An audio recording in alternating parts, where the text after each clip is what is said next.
नमस्कार दोस्तों, मैं पंडित कृष्ण कुमार झा। आज मैं आप लोगों के समक्ष नव वर्ष की शुभकामनाएं देता हूं और मैं ये भगवती कृपा से उम्मीद करता हूं जो आप लोग भी ये 2021 जो वर्ष जो शुरुआती हो रहे हैं ये सभी के लिए मंगलमय हो। तो दोस्तों, मैं कई आदमी को ये कहते हुए सुने हैं जो पंडित जी बताइए जो 2021 हमारे लिए कैसा होगा। तो मैं आप लोगों के समक्ष एक ऐसा वीडियो उपस्थित कर रहा हूं जो जितने भी हमारे ये श्रोतागण हैं या वीडियो जो देखते हैं तो ये आदमी ये देख करके समझ सकते हैं। और मैं एक छोटा सा फार्मूला में आप लोगों के समक्ष प्रस्तुत कर रहा हूं।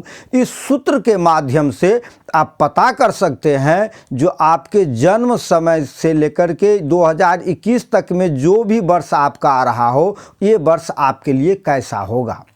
लोग कहते हैं जो पेपर पढ़ करके देखिए या फिर जहाँ तहाँ जा कर के पंडित जी से भी पूछते हैं जो पंडित जी बताइए हमारे लिए कैसा होगा। तो मेरा मतलब है जो एक ही राशि का लोग राजा भी होते हैं और भिखारी भी होते हैं। तो 2021 में इस राशि में अभी जो शनि का गोचर और क्या कहते हैं देवगुरु बृहस्पति का गोचर दोनों मकर राशि में हो रहा है। तो इसी तरह से जो भी गोचर होते हैं तो गोचर के हिसाब से ही सबको जो अगर ये पता लग जाए तब तो एक ही राशि वाले तो अच्छे होंगे, एक राशि वाले तो सभी लोग अच्छे धनिक ही हो जाएंगे, फिर तो कोई गरीब रहेगा ही नहीं। तो ऐसी बात नहीं है। आपको मैं एक सूत्र बता रहा हूं और इस सूत्र से आपको पता करना ये होगा जो आपका जो डेट ऑफ बर्थ जो जन्म है वह जन्म से आप आगे गिनिए और आगे गिन करके आप देखिए जो कितने वर्ष के आप देखना चाहते हैं। जैसे मान लीजिए किसी कोई कह रहा है हमारा ये 25वां वर्ष होगा, कोई 27वां होगा, कोई 15वां होगा, कोई 12वां होगा, ये कोई 50वां होगा। भगवती करे कोई ये भी कहे जो मेरा 80 साल का मैं हो रहा हूँ, ये वर्ष मेरा कैसा रहेगा, ऐसा भी हो सकता है। तो देखिए आपको करना क्या है, तो आप जिस वर्ष में देखेंगे वह वर्ष आप जन्म तारीख से वो वर्ष गिन लीजिए।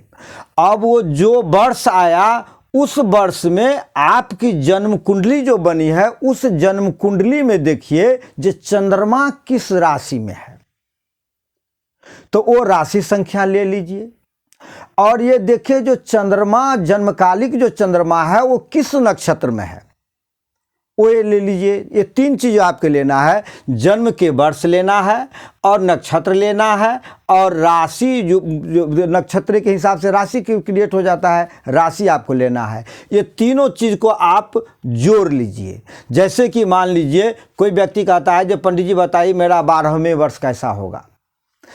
तो देखिए 12वें वर्ष हुआ और इसके जन्म नक्षत्र जो है ये उत्तर फल्गुनी नक्षत्र के प्रथम चरण में इनका जन्म हुआ है। तो इस हिसाब से इनका जो है सो राशि भी होगा सिंह राशि और उत्तर फल्गुनी नक्षत्र है। तो आपको अश्वनी से जोड़ना है। अश्वनी, भरणी, कृतिका, रोहिणी, मृगशिरा, आर्द्रा, पुनर्वसु, पूष, अश्लेषा, मघा, पूर्व फल्गुनी और उत्तर फल्गुनी। तो ये आपको ये आया 12वां नक्षत्र। तो मान लीजिए 12वें वर्ष का और 12वां नक्षत्र 12-12 24 हो गया और ये उत्तर फल्गुनी के प्रथम चरण में है तो इसलिए सिंह राशि हुआ उस व्यक्ति का। तो 24 और 5 29 हुआ। तो इसी तरह से आप जोड़ सकते हैं जो भी आपका वर्ष होगा वो वर्ष, जो आपके नक्षत्र है वो नक्षत्र और गिनती अश्विनी से होगा और जो भी आपकी राशि आ रही है वो नाम की राशि वो राशि, ये तीनों को आपको जोड़ लेना है। जोड़ करके उसमें क्या करना है तो जितना जो जोड़ आएगा, जैसे कि इसमें मैं आपको दिखाया हूं जो 12वें वर्ष है, उत्तर फल्गुनी 12वां नक्षत्र है, सिंह राशि 5वां होता है। तो देखिए तीनों का योग फल आया आपको 29 और 29 को हमने 2 से मल्टीप्लाई कर दिए। तो ये 29 को 2 से कर दिए तो ये आया 58, देखिए 58 और इसमें हमने 7 से भाग दे दिए तो शेष बचा 2। अब देखिए फिर 29 है, 29 को मैंने क्या किया तो 4 से गुना कर दिया तो आया 116। 116 में मैंने 8 का भाग दे दिया तो शेष 2 बच गया।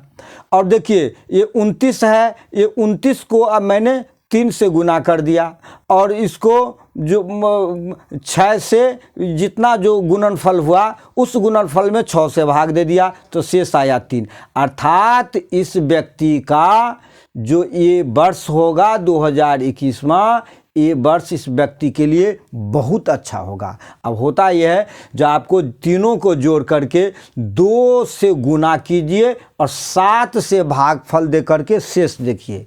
जो तीनों को जोड़ करके योग आएगा उसमें आपको करना है जो 4 से फिर गुना कर करके और 8 का भाग दे करके शेष देखना है, और फिर उस जितना तीनों का जो योग है उस योग को आपको 3 से गुना कर करके 6 सा भाग दे करके आपको शेष देखना है।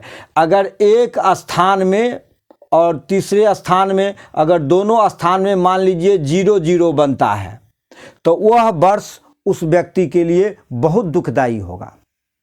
अगर द्वितीय स्थान में शेष 0 बनता है तो उस वर्ष में उस व्यक्ति को अधिक धन हानि का योग बनेगा। अगर तीनों स्थान में अगर शून्य बनता है, 0 अर्थात तीनों स्थान में अगर शून्य बनता है तो समझिए वह वर्ष उस व्यक्ति के लिए बहुत ही खराब होगा। ये तो मृत्यु तुल्य कष्ट होगा या फिर मृत्यु की संभावना भी बन सकती है। अगर और भी कोई कुंडली के अंतर्गत अगर कोई ऐसा योग अगर बुरा होगा तो वो भी संभव हो सकता है। अगर तीनों में अगर शेष में अंक बचते हैं तो वो वर्ष आपके लिए बहुत उत्तम होगा। तो आप तो समझ गए होंगे जो भी आपको योग होगा, अर्थात जिस वर्ष में आप देखना चाहते हैं वो वर्ष का योग। इसके बाद में आपको जो राशि है उसमें राशि जोड़ दीजिए, और जो नक्षत्र है अश्विनी से गिनने से जो आए तीनों को जोड़ दीजिए। उसमें क्या करना है तो 2 से गुना कर करके आपको उसमें 7 का भाग देना है और जो शेष बचे वो लिख लेना है। फिर उसी अंक जो योग है अर्थात राशि का, नक्षत्र का और वर्ष का जो योग है उसी योग में आपको क्या करना है तो 4 से गुना कर देना है और 8 से भाग दे देना है, और जो शेष बचे वो लिख लेना है। उसी योग में फिर आपको क्या करना है तो 3 से गुना कर करके और 6 से भाग दे देना है, और आपको जो शेष बचे उसको आपको लिख लेना है। और उसी में देखना है अगर एक में 0 है तो उस वर्ष में दुख होगा, तीसरे में भी 0 है तो उस वर्ष में भी दुख होगा। अगर दूसरे स्थान में अगर 0 है तो उस वर्ष में आपको धन की हानि होगी। अगर तीनों में 0 है तो वर्ष आपके लिए बहुत ही बुरे होगा वर्ष। अगर तीनों में शेष अंक बचता है तो वर्ष आपके लिए बहुत सर्वोत्कृष्ट उत्तम ही उत्तम होगा। तो दोस्तों अगर आपको ये वीडियो अच्छे लगे तो आप आजमा के देखिए, अपने में करके देखिए। आपके पास में जितने लोग हैं, अपने बच्चे हैं, परिवार है, पहले उन्हीं आजमा करके देखिए फिर। और अगर आपको ये वीडियो अच्छे लगे तो आप इसे लाइक कीजिए। अगर आप ये चाहते हैं जो इस तरह के वीडियो हम दूसरे के पास में भी भेजें, दूसरे भी इस लाभ से लाभान्वित हो, तो ऐसा अगर परोपकार की भावना अगर आप में है तो आप उसको जो है सो शेयर कर सकते हैं। अगर आपको पहली बार ये चैनल देख रहे हैं तो आप इसे सब्सक्राइब कीजिए। अगर आपको समझने में किसी तरह का कोई त्रुटि है या समझ नहीं पा रहे हैं तो आप मुझे कमेंट करके पूछिए। तो संपूर्ण वीडियो देखने के लिए बहुत बहुत